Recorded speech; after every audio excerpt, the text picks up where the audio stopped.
Hello, magandang hapon. Maglilinis muna tayo ng mga pinggan sa ating pinagkainan. At maya-maya nandoon na uli. Magtitinda ang lola nyo. Magandang hapon.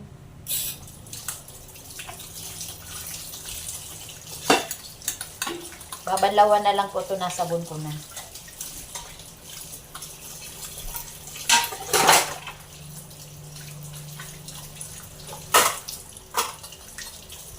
Banlaw-banlaw ng mga pinagkainan.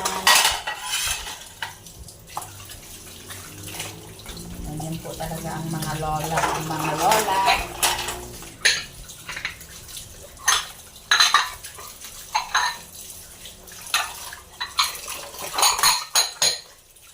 Bisi-bisihan. Para wag mag-stress.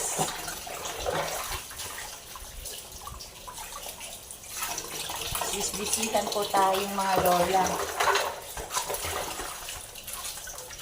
Kasi pag wala po tayong ginagawa, ano po na iisip natin. Nararamdaman ang sakit ng katawan.